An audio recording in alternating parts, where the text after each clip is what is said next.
Hello, student. Today we will start our macroeconomics unit 5. Okay, students. क्या नाम है हमारे चैप्टर का? Government budget.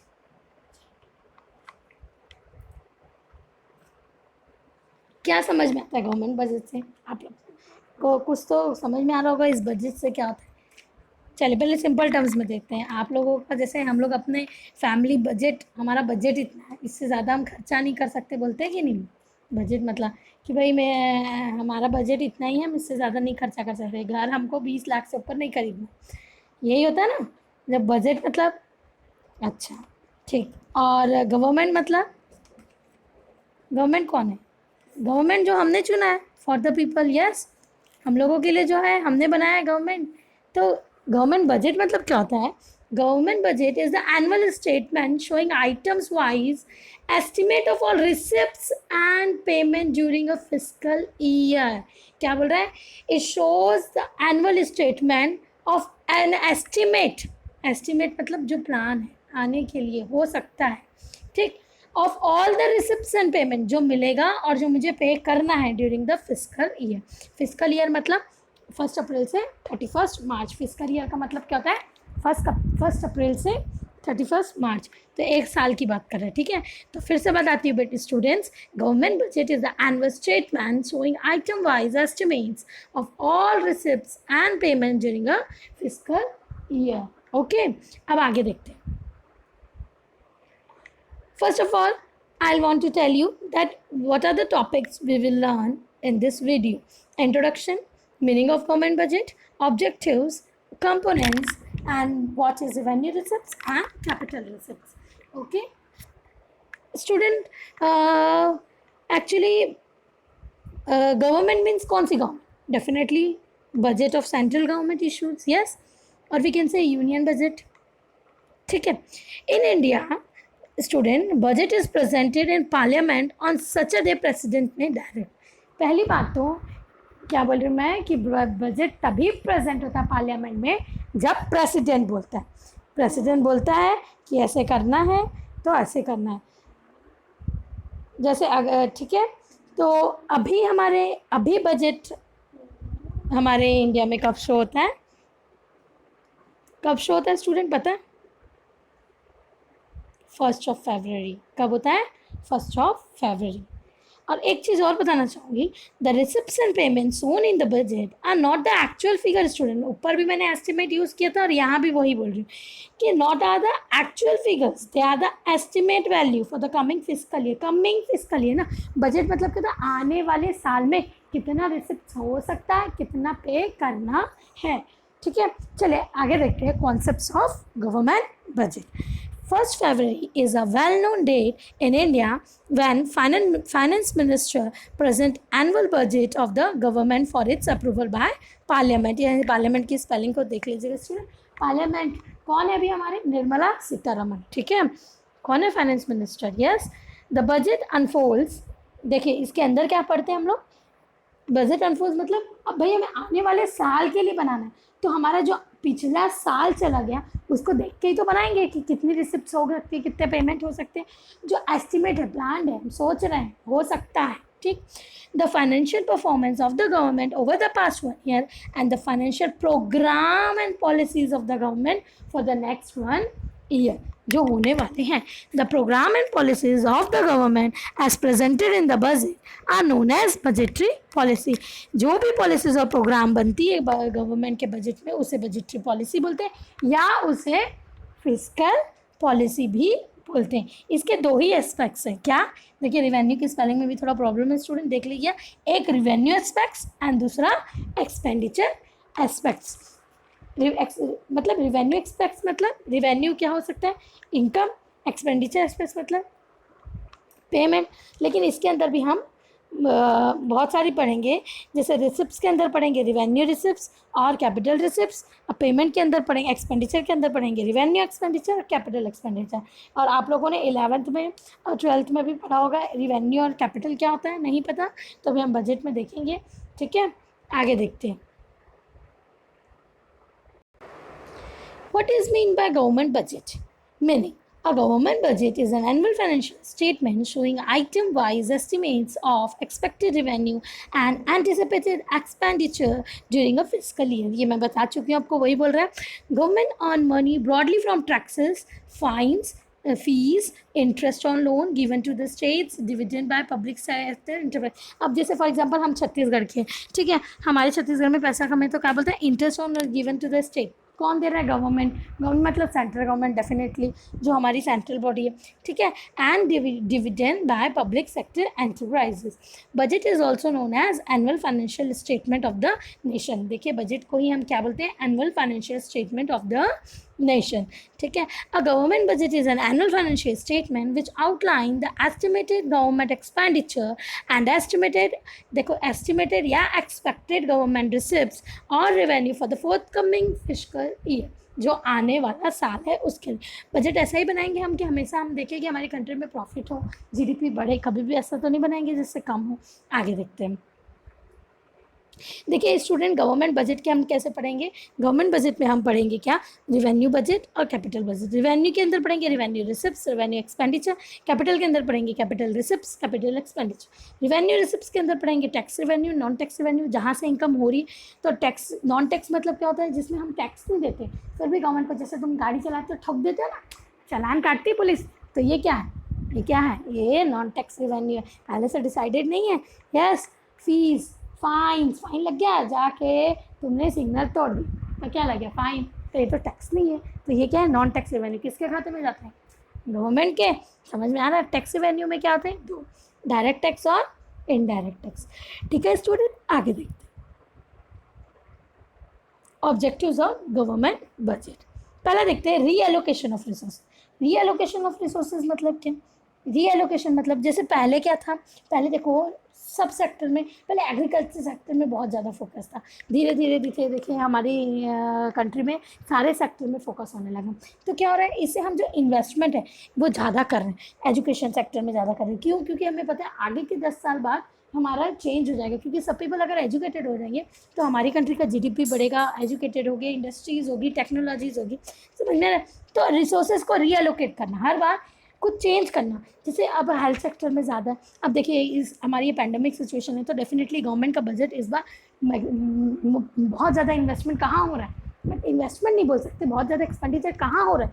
हमारा एक्सपेंडिचर कहाँ हो रहा है कोरोना वायरस सिचुएशन में, हॉस्पिटल्स में. तो मतलब क्या हो रहा है, हॉस्पिटल सेक्टर में ज़्यादा हो रहा है. ठीक है, आगे देखते हैं. या नए नए हॉस्पिटल बन रहे हैं, देख रहे हैं ना आप लोग, मतलब बन रहे हैं मतलब क्या हो रहा है कि कैसे उसे कन्वर्ट किया जा रहा है इन लोगों का ट्रीटमेंट के लिए. ठीक है, आगे देखते हैं. Reducing inequalities in income and wealth. Definitely reducing inequalities in income and wealth मतलब क्या हो रहा है, जो इनइक्वालिटी हमारी इकोनॉमी में क्या होता है, जैसे रिच से बहुत, भाई इतना % टैक्स देना है आपकी इनकम में, तो भाई अब रिच की इनकम ज़्यादा है तो उससे ज़्यादा टैक्स लेना चाहिए, कम वालों के कम लेना चाहिए, ये भी टैक्स आगे पड़ेंगे. या ऐसा होना चाहिए कि सबको स्टेबिलिटी बनी रहे हमारी इकोनॉमी में. ठीक है, उसके बाद या मतलब जैसे ऐसा नहीं है कि मतलब पुअर को टैक्स देना ही देना जाना पड़ रहा है, रिच को उतना ही देना पड़ रहा है इवन उसकी इनकम ज़्यादा उसके बाद भी. ठीक है, इकोनॉमिक स्टेबिलिटी मतलब क्या होती है, इकोनॉमिक स्टेबिलिटी में हमारे दो तरह से पीरियड आते हैं. एक बूम पीरियड होता है, एक डिफ्लेशन होता है. देखिए बूम पीरियड क्या होता है, जहाँ पे हम न्यू इंडस्ट्री ऑब्जेक्टिव्स करते हैं. और डिफ्लेशन मतलब क्या होता है, जहाँ पे क्या होता है, जैसे अभी कंडीशन है देख रहे हैं आप, क्या है, बहुत सारे लोग को रिसेशन हो रहा है, बहुत सारे लोगों को काम से निकाल रहे हैं, टर्मिनेट कर रहे हैं, या जॉब्स नहीं है, they are moving to other villages. Yes, तो इस तरह से क्या हो रहा है, इकोनॉमिक स्टेबिलिटी बना के रखना ज़रूरी है. यस, इससे क्या होता है, हमारी कंट्री के जीडीपी, हमारी कंट्री की फाइनेंशियल इकोनॉमिक एक्टिविटीज़ में बहुत ज़्यादा इफेक्टिव करता है. Management of public enterprise. ठीक है, पब्लिक एंटरप्राइज को प्रॉपर से मैनेज करना, ठीक से चल रहा है कि नहीं, प्रॉपर उनका बेनिफिट पब्लिक को मिल रहा है कि नहीं, ये सब देखना. ठीक है, इकोनॉमिक ग्रोथ डेफिनेटली होगी अगर हम रिसोर्सेज को रीलोकेट करेंगे. ठीक है, हमारा जीडीपी इस तरीके से हम करें कि हमारा जीडीपी बढ़े. अगर बढ़ा है तो कितना बढ़ा है, यस, पहले कितना था अब कितना बढ़ा, आने वाले साल तक कितना होना चाहिए. जीडीपी से ही हम अपनी कंट्री की ग्रोथ देखते हैं स्टूडेंट्स, इसलिए यहाँ मैं जीडीपी बोल रही हूँ. ठीक है, रिड्यूसिंग जीडीपी क्या होता है, gross domestic product means the final value of goods and service produce in country during an accounting year. ठीक है, आगे देखते हैं. एम्प्लॉयमेंट अपॉर्चुनिटीज़, एम्प्लॉयमेंट अपॉर्चुनिटीज़ मतलब स्टूडेंट डेफिनेटली अगर हम अपने क्या करेंगे, मैनेजमेंट ऑफ पब्लिक एंटरप्राइज या न्यू सेक्टर रीलोकेट करेंगे रिसोर्सेज को, ज़्यादा इंडस्ट्री कर दिया, यस जैसे मैंने कहा बूम पीरियड, बूम पीरियड मतलब हमारी कंट्री का बहुत अच्छा पीरियड है जब नई नई इंडस्ट्री ओपन हो रही है, ये है, तो इसमें क्या होता है, इससे एम्प्लॉयमेंट बढ़ता है, वही बोला। आगे देखते हैं student, structure of the budget और components of the budget. Student ये पूरा आपको कॉपी में नोट करना है, इसके अलावा मैं पीडीएफ फाइल भी दूंगी, मैं हर वीडियो में ये बोलती हूँ, यस वो भी आपको नोट करना है स्टूडेंट्स। आगे देखते हैं,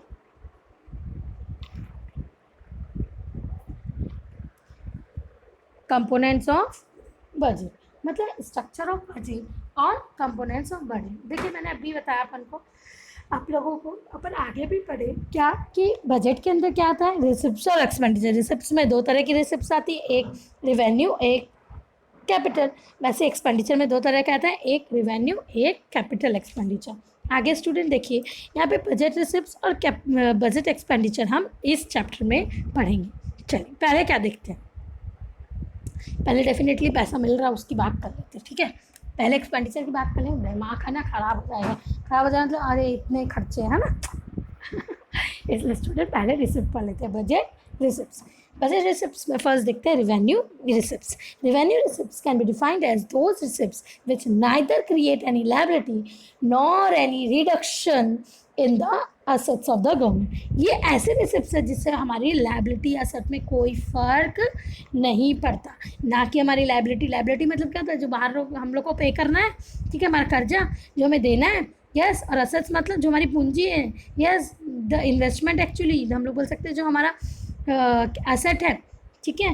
तो ना तो हमारी लायबिलिटी में कोई फ़र्क पड़ता है इससे, हमारी लायबिलिटी में, और ना ही हमारे एसेट में कोई फ़र्क पड़ता है। For example taxes received by the government, unlike borrowing, do not create any liabilities for it.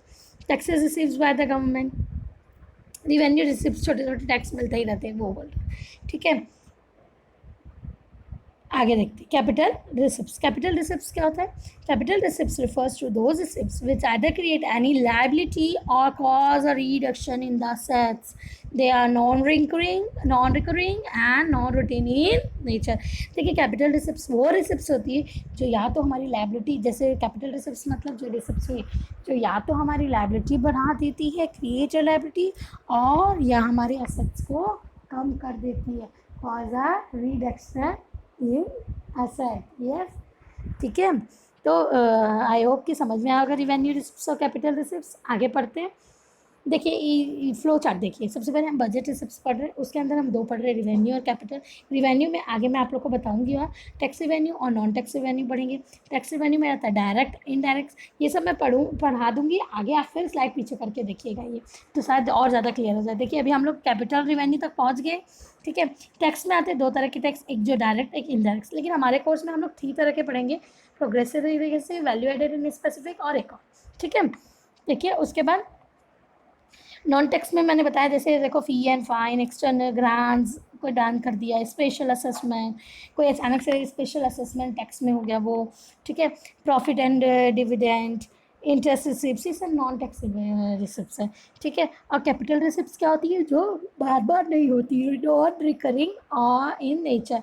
तो जैसे रिकवरी ऑफ लोन अचानक से हुआ भाई, बहुत साल से दिया हुआ था, फिर लोन की रिकवरी होती है। डिसइन्वेस्टमेंट, जैसे जहाँ इन्वेस्टमेंट किए वहाँ क्या हो गया हमारा, ठीक है। उसके बाद बोरोइंग मतलब हमने किसी से लोन ले लिया, और प्रोविडेंट फंड पीएफ का पैसा निकालते हैं, ठीक है। आगे देखते हैं types of taxes. Types of taxes में हम पढ़ेंगे स्टूडेंट्स, पहला progressive tax and regressive. A progressive tax is a type of tax that takes a large percentage of income from the taxpayer as their income rises. For example, income tax. देखो यहाँ पे जैसे tax पर जिसकी 2.5 लाख तक income है, 3 लाख तक income है, उनको कोई टैक्स नहीं देना है ना। उसके बाद जिनकी 5 लाख तक है उनको 10%, 5 से 10 लाख को 20 लाख, उसके 10 से ऊपर है उनको 30। तो जैसे जैसे इनकम बढ़ रही क्या हो रहा है, उनको टैक्स परसेंटेज बन रहा है। Tax a larger percentage of income on tax payer as their income rises. और regressive tax is opposite of this, it is exact opposite. Higher income tax payer pay smaller percentage of their income the lower income tax payer, because the tax is not based on the VAT. अब जैसे VAT सबको equal pay करना, VAT लगा था value added tax एक में value. अब देखिए मेरी इनकम 10 रुपये है, सामने वाले की इनकम 5 रुपये है, लेकिन दोनों को हम लोग को 1-1 रुपये टैक्स देना है। तो इसका मतलब क्या हो, दोनों पे सेम बर्डन पड़ रहा है, उसकी इनकम से उसको कोई फर्क नहीं पड़ रहा है उसके टैक्स पे करने में, है ना। तो this is called regressive tax. आगे देखते हैं स्टूडेंट, ये फ्लो चार्ट देखिए कितना अच्छे से दिया है। Progressive tax is one which is upper income, ये समझाने के लिए दिया है। इसमें एक प्रोपोर्शनल टैक्स दिया है, is same percentage of income from everyone regardless of how much little they earn. देखिए यहाँ पे क्या होता है, सबसे एक जैसा ही लेना, ना किसी से मतलब है। जैसे वैट में था, जैसे वैट में बोलते हैं, जैसे रिग्रेसिव टैक्स में देखो, regressive tax the poor and the middle income pay a large share of their income in the tax and the rich. देखिए यहाँ पे क्या था, सबसे बोल रहा था कि इतना इतना देना। जैसे वैट मैंने बोला भाई 5 है, मैंने भी एक दिया, उसने भी 1 रुपया दिया, ठीक है। प्रोपोर्शनल मतलब क्या होता है, सबको सेम परसेंटेज ऑफ इनकम, भाई आपको अपनी इनकम का इतना परसेंटेज, आपको अपनी इनकम का इतना परसेंट, मतलब इक्वली देना, ठीक है। आगे देखते हैं वैट।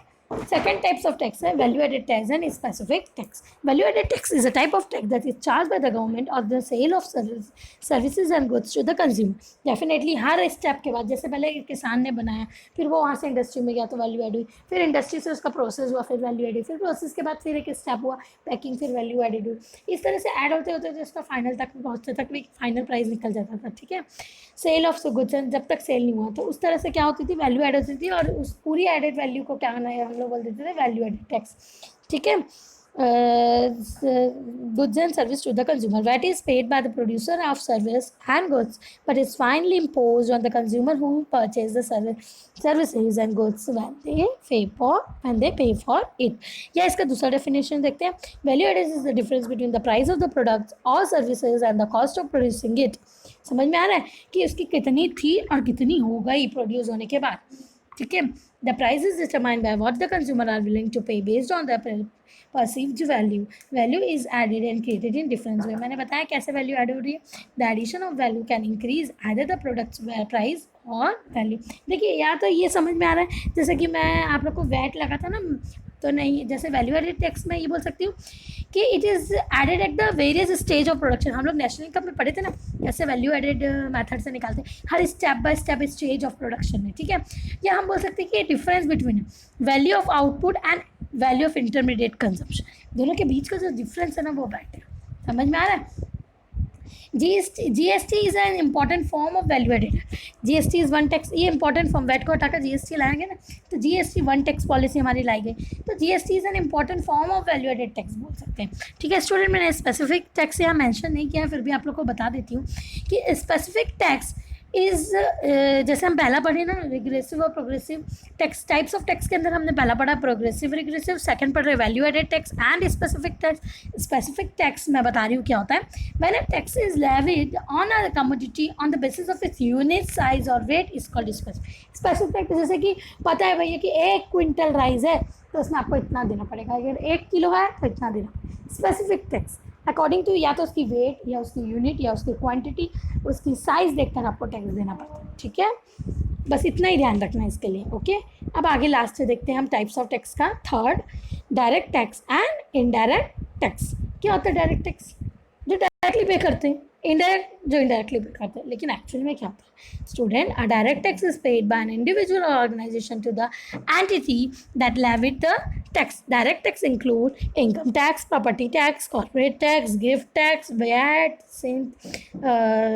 ये यहाँ पे वो आएगा sales tax and taxes on tax, हाँ ठीक है।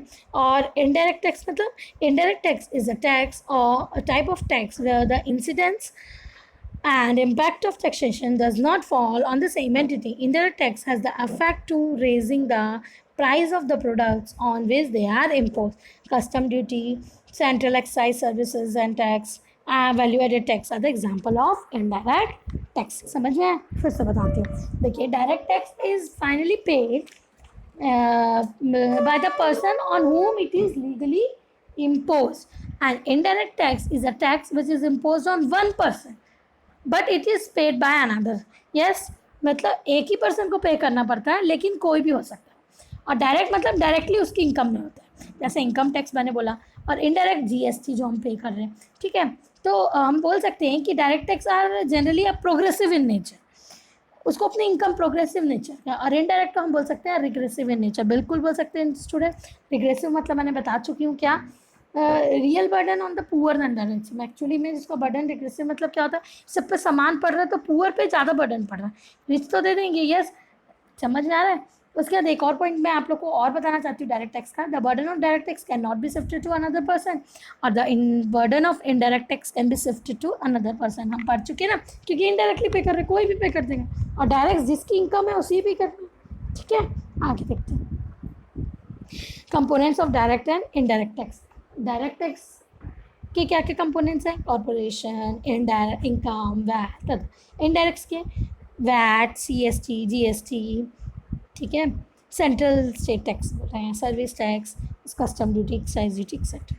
ये सब फ्लो चार्ट भी कॉपी में आपको बनाने स्टूडेंट, बिल्कुल इंपॉर्टेंट है, एग्जाम में पूछ लेता है what are the two give two examples of direct tax, name two indirect tax. ठीक है, तो ये याद रखना है आपको और ये फ्लो चार्ट भी बनाना है कॉपी में, मैं चेक करूँगी when school reopen. Okay students, आगे देखते हैं capital receipts. Capital receipts refer to those receipts which either create a liability or cause a reduction in assets of the company. ये मैं आगे बता चुकी हूँ, जो कभी कभी होती है, are non recurring and non recurring in nature. देखिए कैपिटल रिसिप्ट्स के अंदर हम लोग क्या पढ़ेंगे, जो कभी कभार होती है, रोज़ तो नहीं होती है। रिवेन्यू क्या है, जो हमारे रोज डेली मतलब जो होती रहती है, yes, which are recurring in nature, and capital which are non recurring in nature. Okay, देखिए कैपिटल रिसिप्ट्स के अंदर हम लोग पढ़ेंगे क्या, बोरोइंग, रिकवरी ऑफ लोन, मतलब एंड अदर रिसिप्ट्स, लाइबिलिटीज़। ठीक है, तो बोरोइंग मतलब क्या, अगर हमने कुछ किसी से ज़रूरत पड़ गई तो ले लिया। Liabilities, recovery of liabilities, it's creates a liability और रिड्यूस होता है। या हम ये बोल सकते हैं लोन ले लिया है ना, या हम बोल सकते हैं कि रिकवरी ऑफ लोन भी हो गया मुझे, जो बहुत दिनों से मेरा लोन लिया हुआ था, गवर्नमेंट ने किसी से लोन लिया है, ठीक है, अब उससे लोन दिया हुआ है, सॉरी लोन दिया हुआ है, तो अब उसे उसको पैसा मिल रहा है। ठीक है, और अदर रिसिप्ट्स में मैं क्या बोल सकती हूँ, जैसे पोस्ट ऑफिस सेविंग अकाउंट रहता है, फिक्स रहता है हमारा जो, ठीक है, वो अचानक से FD 7 साल 8 साल बाद मिल जाती है। ठीक है, वो आगे देखते हैं। तो ये हम पूरा आज जो पढ़े हैं इसका ग्लिम्स पढ़ रहे हैं। ठीक है स्टूडेंट्स, तो स्टूडेंट देखिए हमने क्या पढ़ा, हमने सबसे पहले पढ़ा कि गवर्नमेंट बजट क्या होता है, कब गवर्नमेंट बजट हमारे इंडिया में आता है, कौन उसे फाइनेंस मिनिस्टर उसे लेकर आते हैं। यस, क्या बोलते हैं, इसमें क्या क्या है, हम चीज़ से एस्टिमेटेड एक्सपेक्टेड रिसिप्ट्स और एक्सपेंडिचर की बात करते हैं। उसके अंदर हम बजट के अंदर हम 2 तरह के बजट पढ़ते हैं, budget receipts, budget expenditure. Budget receipts में हम पढ़ते हैं रिवेन्यू रिसिप्ट्स और एक्सपेंडिचर में पढ़ते हैं रिवेन्यू एक्सपेंडिचर। फिर रिवेन्यू रिसिप्ट्स में हम मतलब रिवेन्यू के अंदर हम 2 पढ़ते हैं, revenue receipts, revenue expenditure. Budget expenditure के अंदर पढ़ते हैं हम लोग जैसे कि रिवेन्यू एक्सपेंडिचर और कैपिटल एक्सपेंडिचर। ठीक है, तो रिवेन्यू रिसिप्ट्स के अंदर देखिए हम लोग ये पढ़ रहे हैं स्टूडेंट, ये आप लोग कॉपी में भी नोट करेंगे, याद भी करना है।